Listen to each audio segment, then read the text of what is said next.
اس نے خود ریاست پاکستان کے اسکالرشپ کے پیسوں سے اس نے لاء کی تعلیم حاصل کی ہے. اس کی بہن نے ریاست کے پیسوں سے, ریاست کے اسکالرشپ کے پیسوں سے ڈاکٹر کی تعلیم حاصل کی ہے. اس کا باپ بھی ایک شہری تھا جس کے خون میں بغاوت تھی. اس کا خون اس قدر گندا تھا جو اتنی جلدی بک گیا اور پہاڑوں میں چلا گیا, جو اب جہنم واصل ہے. تو یہ خود ریاست کے اسکالرشپ سے تعلیم حاصل کرے, بڑی بڑی ڈگریاں حاصل کرے اور بعد میں چند ڈالر کے لیے بک جائے. اور بلوچستان کی بیٹیوں کو یہ جاہل رکھنا چاہتے ہیں. بلوچستان کی بیٹیوں کو دنیا سے, ملک سے پیچھے ہٹنا چاہتے ہیں. یہ چاہتے ہیں کہ بلوچستان کی بیٹیاں پیچھے رہے, بلوچستان کی بیٹیاں سڑکوں پر رولے, ان کے ڈراموں کا حصہ بنے اور خود یہ چند ڈالر کے لیے بک بھی جائے اور بلوچستان کی بیٹیوں کو رسوا بھی کرے. یہ ان کی سوچ ہے, یہ ان کی گھنونی سوچ ہے جس کو ہم سوچ بن کر ہی رہنے دیں گے, جو دفن ہو جائیں گے ان کے ساتھ ہی. بلوچستان کی بیٹیاں اپنے آنے والے مستقبل کو دیکھیں گے, اپنے آنے والے کل کو دیکھیں گے, اپنے ملک کے لیے کچھ کریں گے. ان کے ڈراموں کا مزید حصہ نہیں رہیں گے. بلوچ قوم اتنی بیوقوف نہیں ہے جو ایک دہشت گرد کی بہن کے اس دہشت گردانہ الفاظ میں ان کا ساتھ دے گی یا اس پر یقین کرے گا. تو نادیہ کو چاہیے ذرا جھوٹ سوچ سمجھ کے بولے, اتنا پھینکے جتنا وہ سنبھال بھی سکے. ابھی پچھلے دن ہی مہرنگ اور ایمان مزاری کے حق میں جو بھی آرٹیکل شائع کرنے والے کچھ اکاؤنٹس ہیں, انہوں نے شہید سراج رئیسیانی جو کہ بڑا سپوت تھا پاکستان کا اور بلوچستان محب وطن پاکستانی تھا, اس کی شہادت پہ بھی کافی پروپیگنڈا کیا. آپ کو کیا لگتا ہے کہ اس حد تک کیوں گر گئے کہ بلوچستان کے ایک شہید پر بھی وہ اتنی گندی سیاست کر رہے ہیں؟ دیکھیں, شہید وطن میر سراج رئیسانی اس قوم کے, بلوچستان کے مٹی کے, بلوچستان کے فضاؤں کے رہبر اور ہیرو ہیں اور تا قیامت رہیں گے. انہوں نے ہماری آگے آنے والی نسلوں کے لیے اپنے معصوم بیٹے کی قربانی دی. انہوں نے ہماری یکجہتی کے لیے, بلوچ قوم کی سلامتی کے لیے, اس ملک کے لیے وہ شہید ہوئے. تو فتنت الہندوستان کی نہ اتنی اوقات ہے نہ اتنی حیثیت ہے کہ وہ شہید میر سراج رئیسانی کا نام بھی لے. اگر آج وہ ہمارے درمیان ہوتے تو یہ جو مہرنگ کے 4 منہ عورتوں کی طرح لپیٹے ہوئے آدمی ہیں جو اس کے دہشت گرد ہے, جو بلوچستان میں دندناتے پھر رہے ہیں, وہ اس طرح پھر نہیں ہو رہے ہوتے. ان کی نسلوں تک کو یاد کرا لیتے. دیکھیں, میر سراج رئیسانی ایک شیر تھے بلوچستان کے, اور ان جو BLA اور BLF کے بزدل دہشت گرد ہیں, ان کو بہت اچھے سے یاد ہے ان کا پاسٹ, کہ کس طرح ہم اس ڈر سے, ان کے ڈر سے ہم لوگ پہاڑوں میں چھپے ہوئے تھے اور کس طرح وہاں سے بھی ہم گھسیٹے گئے, کس طرح دہشت گرد مہرنگ لانگو کے پروپوگنڈا, اس کا ڈرامہ محدود ہو گیا تھا, کس طرح بلوچستان میں امن قائم ہوا تھا, کس طرح ان دہشت گردوں کا خاتمہ ہوا تھا, اور یہ کس طرح ڈرے ہوئے اور سہمے ہوئے بزدل کتوں کی طرح چھپے ہوئے تھے. تو ذرا اپنے ماضی کو یاد کر کے یہ بات کریں. آج میں بلوچستان کی بیٹی عہد کرتی ہوں کہ میر سراج شہید رئیسانی کے اس پیغام کو, اس مقصد کو ہم آگے لے کر جائیں گے.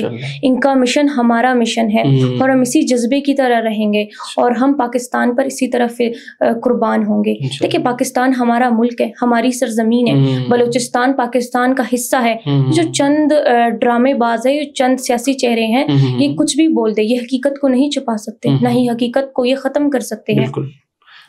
پاکستان اور بلوچستان کی جو فضائیں ہیں, جو صاف فضا میں ہم سانس لے رہے ہیں, وہ ہمارا ہی ملک ہے.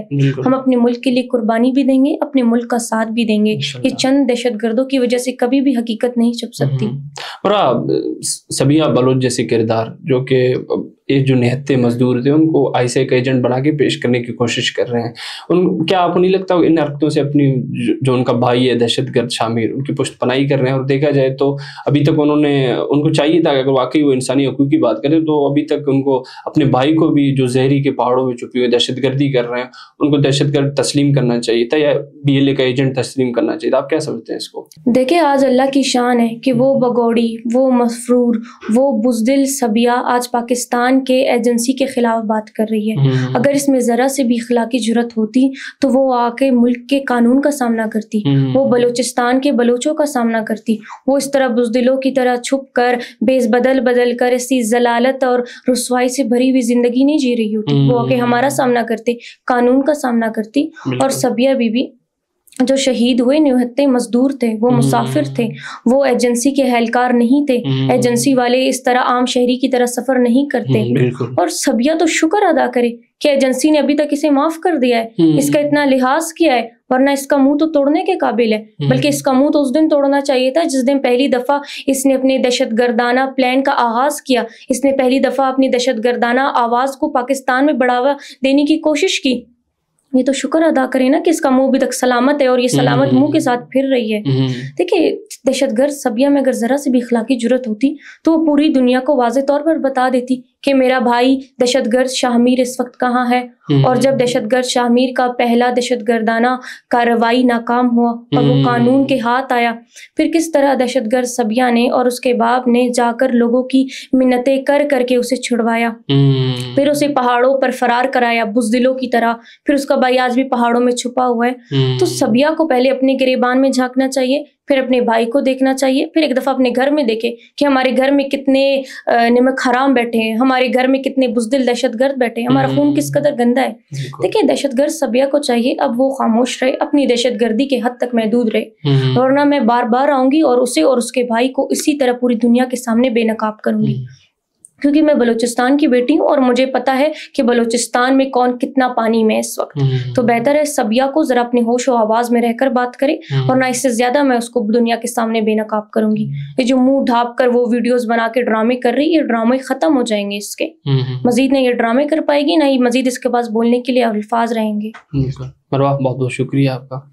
یہ ناظرین آپ بلوچستان کی بہادر بیٹی مروہ بلوچ کو سن رہی تھی. انہوں نے بتایا کہ کس طریقے سے یہ جو مکروہ چہرہ ہے انسانی حقوق کے علمبرداروں کا وہ کیسے ایکسپوز ہو گیا ہے، اور وہ ان کو منہ چھپانے کا بھی کوئی راستہ نہیں مل رہا. وہ ابھی ایکسپوز ہو گئے ہیں اور مزید انشاءاللہ ہم بھی ان کو ایکسپوز کرتے رہیں گے اور آپ کو بتاتے رہیں گے کہ کس طریقے سے بلوچستان کے حالات خراب کرنے کے لیے یہ سارا جھوٹا ڈونگ رچایا جا رہا ہے. امید کرتے ہیں بلوچستان کے حالات بہتر ہوں گے. اسی امید کے ساتھ میں آپ کی اجازت چاہوں گا. بہت بہت شکریہ.